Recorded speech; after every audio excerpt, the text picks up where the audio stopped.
Yeah, I'm lucky enough to be in pretty regular contact with a few people. One in particular, Amir, is a young YouTuber. He's just 18 years of age, and we do some live streams together. So from the moment of the so-called ceasefire, he's been giving me up-to-date information and streams of what's going on in Gaza right now. The bombings haven't stopped, the drone attacks haven't stopped, the ethnic cleansing actually hasn't stopped, and there's been no flow of aid. Some aid is getting in, but nowhere near enough. So yeah, he's definitely, I suppose, put it front and centre in my mind that there's a sense of a ceasefire that's just enough to get people in the West to maybe stop talking about Palestine, those who are a little bit in the middle or not that engaged, but it's not a real ceasefire that Palestinians can start beginning to think of maybe grieving or starting to, God forbid, rebuild their lives. So. Were to participate in this flotilla? Was it for anything in particular you saw or watch on TV or heard? Selfies, just selfies. No. You know what? It was sheer desperation. It was being part of the pro-Palestine movement for 2 years. Personally, taking a lot of hits in my career. My career was kind of paused, I suppose. I lost a lot of corporate work. I was involved in a lot of direct actions. And yet, my government and governments all over Europe and the West were doing next to nothing to actually end the killing. And at this point, I have many Palestinian friends. So I found it very tough to be speaking to Palestinian friends every day and to see the level of complicity from Western governments and big tech, which I'm sure we'll get onto, to see all these institutions and corporations, you know, paying lip service to the idea of justice for Palestinians at all. And of course, many Palestinians can't go on the flotilla because they would be a direct threat to them and their shipmates. So I felt it's incumbent on somebody to go. I think I was telling you earlier, even some people in my family were saying, you know, why should you go? Why do you have to go? Yeah. And I totally understand what they're saying, but somebody has to go. You know, I've got an awful lot of privilege that I can go and I probably won't be killed. And that turned out to be the case. So people have to take a stand, and I feel very privileged to be able to do it because, as I say, there's Palestinian friends who give anything to go on a flotilla and they can't. I think it illustrates the injustice of the occupation, that I, a comedian from Cork, can get on a boat and almost reach Gaza, and yet my friends from Gaza in Cork can't do that because they put their lives and the lives of their shipmates in jeopardy. You all felt that someone had to go, but at the end, you're not going to change the behavior of Israel. So at the very end, which was the final goal of the flotilla? Which was the main objective? I suppose nobody went on the flotilla thinking that we are going to change the mindset of the Zionist regime. Nobody is that foolish. I know, like, the Israeli government are certainly not going to listen to anything I have to say. Yeah. But the whole point of the mission was to make the big corporations, to make the governments feel like there's enough people power, there's enough support behind the Palestinian cause, which is such an obviously just cause, that it will force their hand. I mean, I've seen over the last couple of years that if you're waiting for governments or the big tech institutions and corporations to do the right thing because it's the right thing to do, you will be waiting. But I believe, and I think the Global Sumud Flotilla illustrated that, when enough people are putting enough pressure on governments and big institutions to walk back from their complicity, they're assisting in genocide, then those big institutions and governments will do the right thing. Like one quick example for you is when we were in prison, the Italians were cock of the walk. Compared to the rest of us, they were very confident. Why? Because they had brought many cities in Italy to economic standstill. A lot of it, because Italy has a vibrant trade union scene, they had put a lot of pressure on the institutions, they had blocked ports, and they had basically let the government know that if you don't get us out of here, there's going to be anarchy. We're going to bring your economy to a standstill. And instead of being in prison for 10 to 20 days as they were threatened by the Israeli regime, almost all the Italians were out in 2 days. So I've got to the point where I'm no longer waiting for people to do the right thing because it's a moral thing to do. A bit like apartheid South Africa. Apartheid South Africa didn't fall because suddenly the institutions woke up one day and said, actually, we don't want to support racism anymore. They stopped supporting apartheid South Africa because it was no longer beneficial economically to do so. So the whole flotilla, people, a bunch of, some of them strangers that you don't know in a small space like a boat. I mean, it's very unpleasant. I definitely wouldn't dress that up. it's, you know, the unpleasant aspect, I suppose, is that you don't know anybody, you don't know their, you know, different kind of things that they need to get their space and their time. But I hope it doesn't sound too cheesy to say that you kind of move past that when you feel like the reason you're there is it's a just cause that you're there.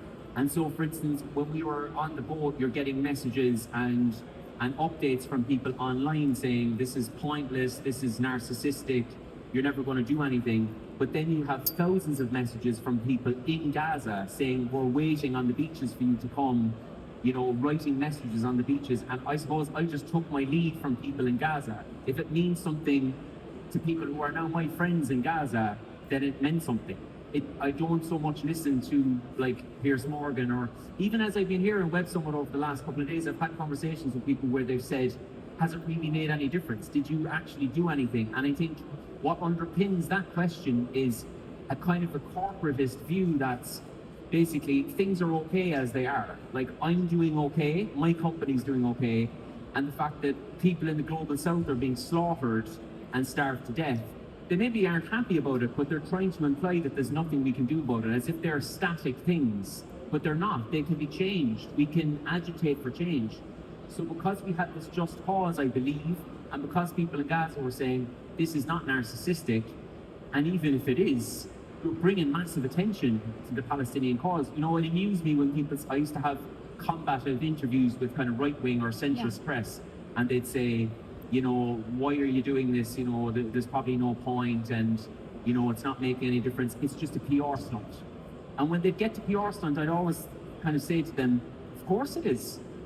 Of course it's a public relations stunt, partly, because you're not talking about Palestine. You're not talking about the slaughter. You're not talking about starvation.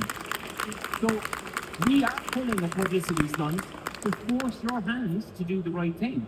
So I have no plans that, yes, we're trying to bring humanitarian aid, but also our white faces, mostly white faces, are a conduit to getting the big corporations, journalists and governments to do the right things. Of course, it's a PR exercise. I want, as we are in the Web Summit and everything here is about digital social networks, all the activists in the flotilla were sending messages over your social networks and were communicating all the time. So was this part of a strategy, or it was just like individual initiatives? There was an overall strategy. I mean, there was coaching. We had media training from the committee, absolutely. The training was about making sure that your content was centering Palestine, centering Gaza. I mean, I would like to think that that would be something that would be intuitive with most of us, that it's not about us. But there's a little bit of a delicate thing there where you also need to tell your story of why you're doing it. Because sadly, it breaks my heart to say this, but a lot of people in the West don't care about Palestinians. They're inherently racist. So maybe it might take them to see a white person suffering for them to connect and say, actually, this state is out of control. So you have to center yourself a little bit, again, as a conduit to the bigger story, which is Palestine. A lot of us went and did our own thing in terms of the media strategy. But for me, the most challenging thing was to get the big tech to stop censoring us. That was the biggest challenge I had. So what happened? Could you give us an example? I'll give you an please? example. So one of the reasons why I went on the flotilla in the first place was because my Palestinian friends were getting their accounts taken down by Meta. I think it's laughable when people are talking about disinformation and misinformation constantly over the last few days. I'd ask, who are the arbiters of misinformation and disinformation? You know, who are the fact checkers? I've heard a lot of people saying, well, what will we do in the independent media landscape? Who's going to do fact checking? Well, are we saying that the big corporations should be doing the fact checking? Because my posts have been taken down, my Palestinian friends have had their accounts disabled for just reporting on their own genocide, statistically. When I was on the flotilla, there was one evening, which was probably the most difficult, I think. It's 3 o'clock in the morning. 11 of our ships have had drone attacks from the sky. The Israelis said they were going to do it. They've subsequently admitted that they did do it. It's 3 o'clock in the morning, and I make a video to put out on TikTok, basically just asking the world or the international community to help us. I don't want to die. I've got 2 young kids. I'd like to get home to Ireland. And TikTok censored my video. So TikTok restricted my videos so that people couldn't see me appealing to the world to not let us be mass murdered. Now, earlier on that day and the previous days, the Israeli government had put out tweets and videos and lots of social media content claiming that we had no aid on our boat and that we were a Hamas flotilla. At the time of those tweets going out, I was sitting in a room on my boat full of aid. I couldn't get to the toilet, we had so much aid. So I'm kind of thinking, who's making the rules here? This is not disinformation, but me making an appeal to the world to not let me and my participants be murdered. That was too spicy content. So I think rather than having a kind of a mantra of misinformation, disinformation, we have to have a deeper conversation of who's making up those rules. Because I think most people, particularly in the global south and younger people in the west who now are alert to the way the world works, they no longer buy the diktat. They no longer accept the rules as given to them by these massive Western institutions and corporations and governments. Going back to those attacks that the flotilla denounced, and also there were several explosions. How did you live it? What did you feel in those moments? Do you know that night? So there was a few nights, as you say, we were in Tunisia and we were attacked a couple of times. There was one particular night, as I was saying, where there was drone attacks everywhere. Yeah. It was like 2 or 3 o'clock in the morning. The connection on the boat went. We're sending these desperate messages out. Meta is doing everything in its power to restrict the videos getting out there. Some videos are being taken down. As I say, TikTok is blocking completely. Like, this is even pre the Ellison takeover, where TikTok is obviously positioning itself as kind of pro-Zionist. And you kind of think to yourself, and one of the organizers was saying, and I totally agreed, no one's coming to save us. It's 3 o'clock in the morning, you're on your own, your phone doesn't work, you can't contact home, and there's no ship coming, no one's coming to save you. And it felt like, for the first time in my life, I got a tiny sense of what it's like to be Palestinian. That the world, actually, in terms of the big institutions, they don't care. They don't care. They have sided with corporations, they have sided with money, they've sided with power, and they are okay with you dying. Or being murdered, sorry. They're going to let you die. I think I had a slight sense of it, and when you have a sense of it, you get just a glimpse of the kind of desperation and frustration that Palestinians must have all the time in Gaza, when the West and Arab leaders as well choose to just go on with their own lives, their own careers, their own businesses, and they're actually okay with you dying. It's an extraordinary low point, I think, for humanity, because nobody can say that they don't know anymore. The tech companies that have gone out of their way to try and censor this material, that have tried to obscure their crimes, they have illustrated their crimes, they have broadcast their crimes on the very technology that they've created themselves. It's a supreme irony, and I think hopefully it's a harbinger of accountability for those big tech firms. I just want to say to anybody here who's looking to get into startups, looking to get into tech, I just didn't hear that much over the last few days about what your ethical plans are going forward. Are you going to have a startup that's going to be apartheid free? Because even if you don't want to do it initially for the right reasons, the moral reasons, the world is waking up. The world wants to see accountability. It doesn't want to support brands that are bound up in this genocide going forward. I think it would be a strategic, business-orientated idea, as well as a moral idea, to say, do you know what, I'm going to take a stand. I don't want to be associated with Dubai. I don't want to be associated with Tel Aviv whilst they're continuing to exterminate people in the global south. Going back to, again, I'm talking about this thing of the social media. I still remember very vividly, and I'm sure that our audience does, at the moment that the boats were intercepted. That footage of all the activists waiting patiently, pacifically, waiting for the Israeli soldiers to be on their boats. So also was this part of a strategy to have like a live stream, a broadcast of that moment? How did you came up with that? Yeah, well, I certainly didn't come up with it, and I don't have many good ideas. So yeah, that was something that the original flotillas before the Global Sumud kind of was an amalgamation of various pro-Palestine kind of direct action groups, and they had always had that kind of device for the simple reason they understandably didn't trust the Israelis in the dark, basically. So we tried to keep eyes on us as long as possible so that people could see for themselves that we're completely non-violent. You know, when you put your arms in the air and you're ready to be potentially submerged in the sea, I think people see that you're not a bloodthirsty terrorist, you know, and it helps people to remind people that the mission is humanitarian, it's in accordance with international law. A lot of our governments aren't doing their obligations into international law.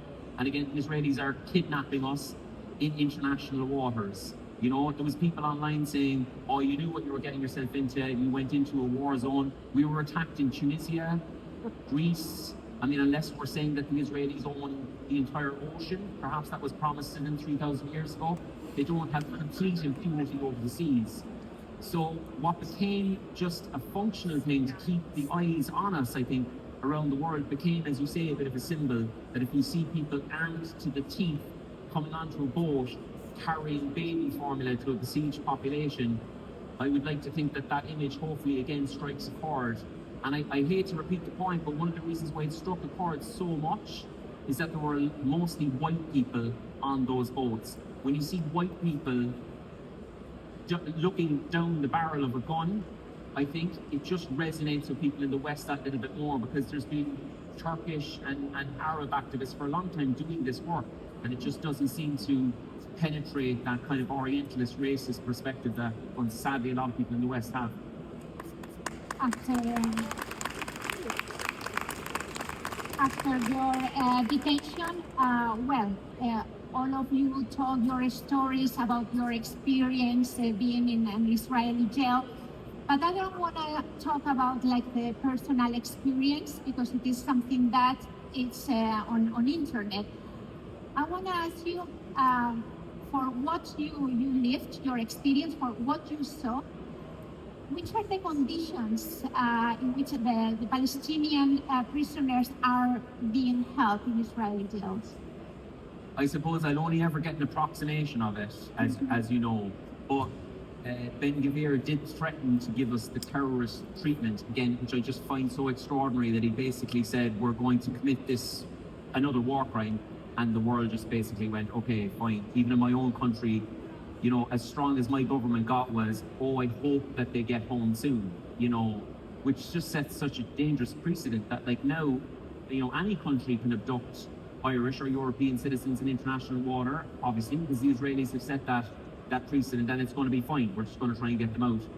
But as he promised, we got there, we were in prison guard, we were put in cells, we were denied access to water, running water, lawyers, doctors, medicine.